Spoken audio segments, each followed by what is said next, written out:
Selamat datang di podcast Jurnal Psikologi.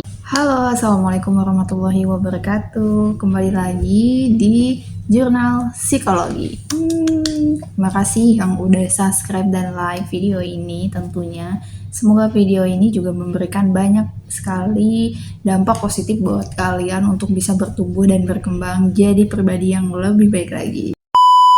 Tentunya di sini aku pengen ngebahas tentang bagaimana agar hidup kita itu kembali bergairah. Karena biasanya kita itu hidup kan bertahap ya. Maksudnya itu ada fase-fasenya gitu. Dari yang TK, kemudian SD, SMP, SMA gitu. Dan setelah lulus SMA tuh di sini ada gap nih. Kadang-kadang orang tuh kayaknya udah nggak perlu lagi untuk lanjut kuliah.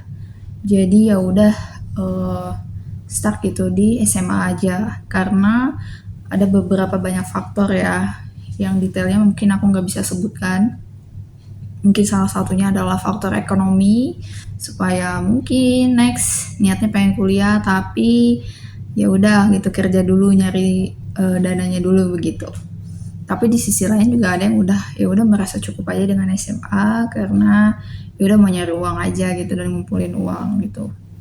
Baik itu uangnya untuk pribadi maupun ngebantu perekonomian keluarga. Semuanya niatnya itu adalah baik dan gak ada yang salah.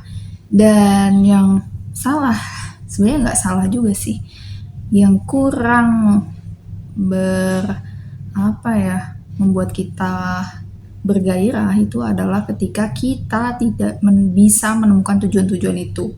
Karena yang tadi saya sebutkan itu adalah sebuah tujuan. Misalkan dia mau kuliah itu adalah tujuan. Jadi dia bekerja dulu terus mau kuliah itu adalah tujuan.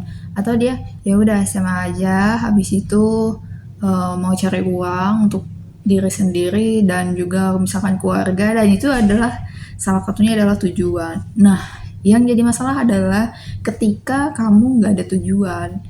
Nah, disinilah bisa terjadi timbul yang namanya bisa jadi kita mati rasa. Bisa jadi kita udah nggak peduli dengan apapun yang ada di depan kita atau di sekitar kita. Dan ini menjadi warning sih buat kita kalangan muda. Karena apa? Karena kan jiwa kita itu harusnya itu berapi-api ya kan. Seperti Rhoma Irama. Ya harusnya kita berapi-api dan punya gairah untuk maju, untuk berkembang, untuk mencari uang sebanyak-banyaknya kayak gitu, untuk ya tentunya pengen merubah sesuatu jadi lebih baik gitu. Cuman pasalnya kalau ini kita nggak punya tujuan seperti ini, lalu kita kita cuman diam di kamar, mengurung diri, matiin lampu, gelap kayak gitu ya, terus rebahan aja, atau bisa jadi juga begadang terus gitu, nggak tidur pada akhirnya cuma bisa main game, main HP kayak gitu. Terus kemudian kalau udah lelah banget baru tidur, dan tidurnya pun bukan yang normalnya gitu ya, yang kita 7 jam gitu, enggak. Tapi bisa jadi dia tidur sampai 24 jam, sampai 2 kali 24 jam gitu ya. Wow, itu bener-bener kayak hopeless banget sih ngelihatnya gitu ya. Karena kalau kita sebagai anak muda mengalami hal kayak gini, susah sih sebenarnya untuk bisa menyadari kalau kita ini bermasalah gitu. Kalau bukan dari dirinya sendiri. Karena hal ini tuh kalau kita mungkin orang yang sekitar kita, yang melihat itu mungkin wah ini orang ini bermasalah gitu. Mungkin bisa jadi dia ada masalah mentalnya kayak gitu ya. Nah, kita menyadari itu kan yang lingkungannya, tapi orang yang sebagai orang yang tadi itu bisa jadi dia nggak nyadar kalau dia itu bermasalah kayak gitu. Dia kayak seperti menunggu waktunya dia untuk dipanggil Tuhan kayaknya gitu ya. Jadi ini perlu trigger sih dari diri sendiri gitu. Karena nggak bisa kalau ini kita ngoceh, mau misalnya kita sebagai orang tua atau sebagai kakaknya, sebagai adiknya, saudaranya gitu ngoceh, coba kamu bangun sih kayak gitu, coba kamu tuh Jangan di kamar aja gitu, coba keluar kayak gitu, sosialisasi, cari kerjaan, atau cari apalah, maunya apa, ngomong kayak gitu. Nah ini yang susah. Susah kalau misalnya kita ngomong sampai berbusa-busa tapi anaknya tuh nggak mau cerita. Dia maunya apa, tujuan dia apa gitu, itu susah. Kunci berkomunikasi atau bersilaturahmi adalah dengan bercerita. Kalau kita cuma ada bentuknya aja tapi kita juga tidak menyampaikan sesuatu, ya susah. Susah untuk orang lain memahami diri kamu. Sulit orang lain untuk bisa memahami kondisi kamu, nilai-nilai kamu, tujuan hidup kamu, gambaran masa depan kamu kan seperti apa juga sulit gitu. Karena itu yang merasakan tuh ya kamu sendiri. Orang-orang yang mungkin bicara seperti itu tuh terlihat kayak sarkas gitu ya, atau apaan sih ngurusin hidup orang kayak gitu. Enggak, mereka tuh sebetulnya peduli sama kalian, peduli gitu, karena ya kasihan, karena kan umur kan terus berjalan. Tapi kalau kamu cuman diem aja gitu ya, kalian mau kayak gimana ke depannya? Kalau misalkan orang tua kalian udah nggak ada, yang nafkahin juga nggak ada misalnya gitu, atau yang ngasih kita jajan juga udah nggak ada gitu, atau orang-orang yang apa ya, yang ibaratnya support kita juga udah nggak ada, terus kita mau kayak gimana gitu. Kalau bukan kita yang harus berubah itu emang susah, sulit banget, kayak ulat yang mau berubah jadi kupu-kupu kan, itu harus jadi kepompong dulu. Susah banget, susah. Tapi itu bukan berarti nggak bisa.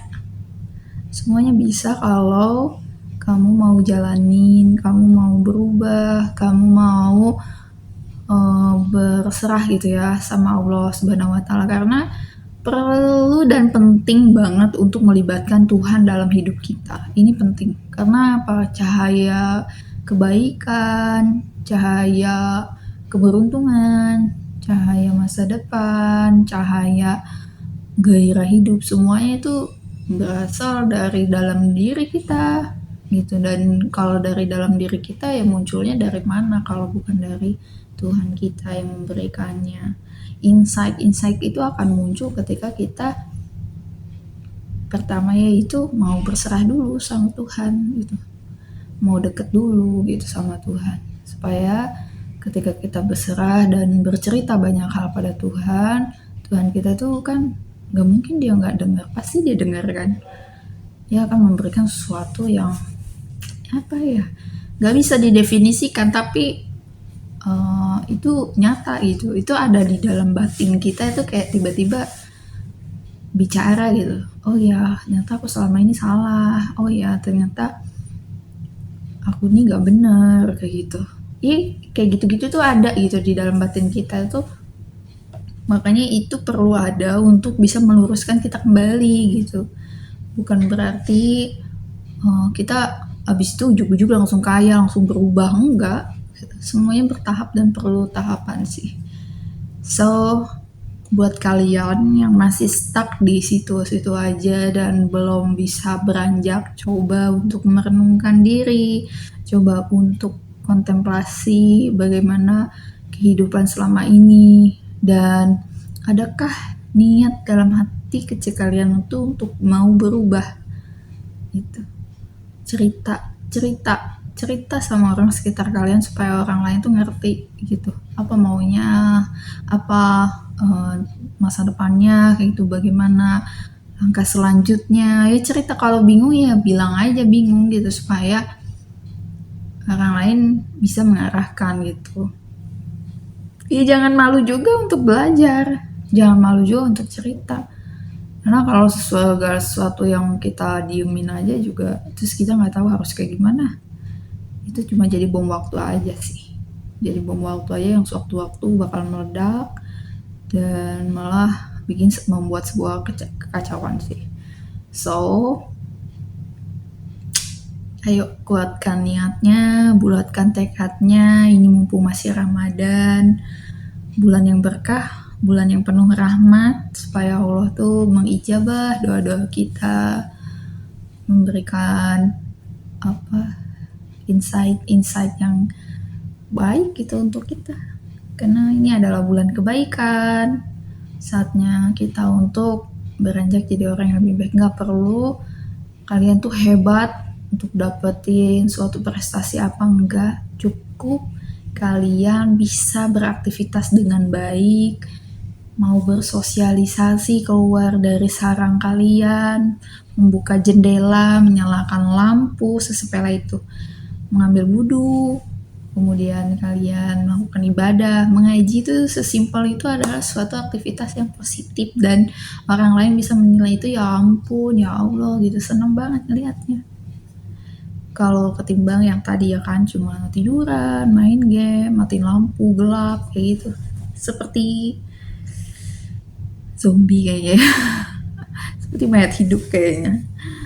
Walaupun terbilang kasar, tapi ya aku rasa kalian ya yang lebih tahu bagaimana kondisi kalian. Cuma orang lain tuh cuma bisa menilai, dan sebenarnya mereka tuh peduli, care sama kalian tentang masa depan kalian harus bagaimana.